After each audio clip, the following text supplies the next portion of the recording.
my name is Lindsay. Thank you so much for joining me here today. For those of you who are returning, I love you guys. You always make me so happy that you come back.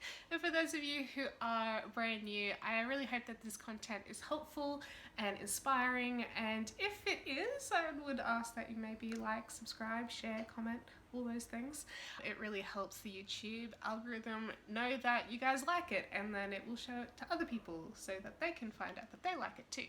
Anyway, so now that is out of the way, let's jump into the Bible passage that we'll be looking at today. We've actually got two that we'll have a quick look at. And the first one we'll be looking at is John chapter 10, verses 11 to 15.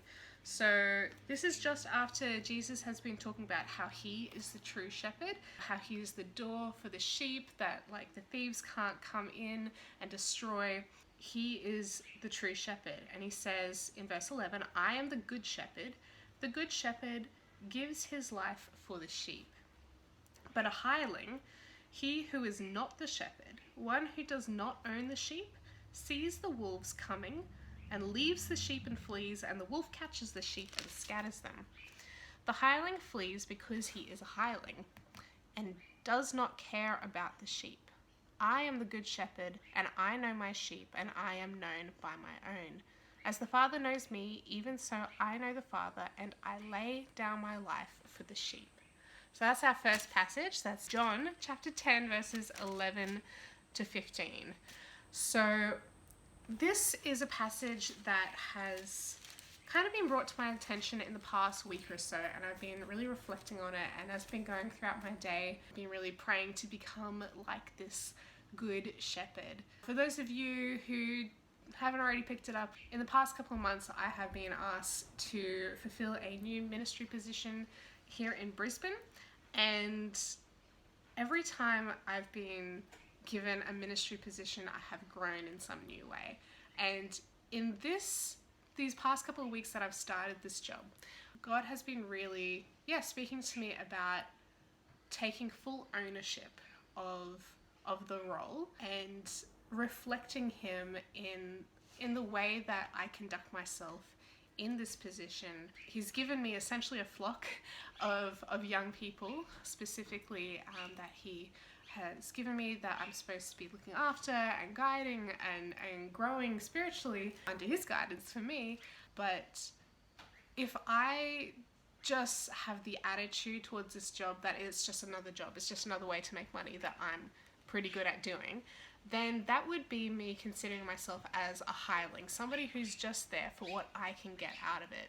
But God is saying to me, no, you need to have the attitude that you are the shepherd, that you will lay down your life for these people for the sake of the gospel. You can't just clock on and clock off and do your daily hours and just get paid for it and be kind of half-hearted, and then when something really tough comes up in the future, or you know, the honeymoon phase kind of ends in this position, then you lose your passion, you lose your drive, and then you decide to go somewhere else. That's not what we're supposed to do when we are given a God-given calling. And so it's a challenging thought for sure, but this is something that God's been speaking to me. And I'd just really like to share that with you, because I know a lot of you feel like God has called you to do something, some kind of area in life that is your ministry, whether that is being a hospitable person and having people over and feeding them lots, or if it's giving Bible studies, or if it's becoming a missionary, or if it's a teacher in a school where you can impact the lives of young people. Whatever it is, if God has called you to that, know that you need to be a good shepherd. You need to lay down your life for what God has called you to do, for the people whose lives will be impacted by your ministry. And by laying down your life, that can be anything from actual martyrdom and being killed in the mission field or by persecution or whatever, or it might be not sleeping enough so that you can get the work done, or it might be not eating a meal because you really need to work on this particular thing right now, or it might be anything that means putting yourself aside, your selfishness, your self-centeredness aside, your own needs, and relying on God to provide for all your needs in that moment, and really focus on what the needs are of the people that you're serving and the mission that you have been called to. So another example of this that we see in the Bible is in Acts chapter 20 and 21. We see Paul is going from one place to the next, and he's just felt the call to return to Jerusalem.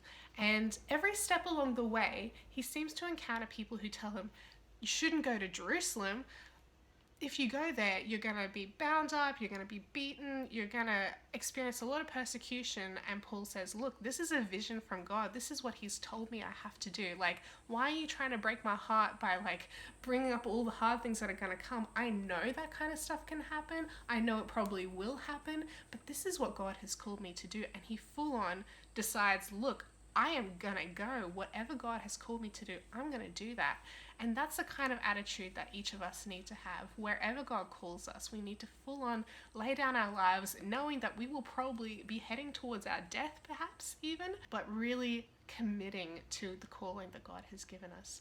So that is basically all I wanted to share with you guys today. It's much shorter and sweeter than usual, but I really hope you enjoyed it. Let me know in the comments below how you think in the next week you can refocus and change your perspective and change your actions so that whatever God has called you to do, you actually really full on lay down your life for that cause. All right, thank you so much for joining me today. I love you guys, and I will see you guys again next Friday. Bye.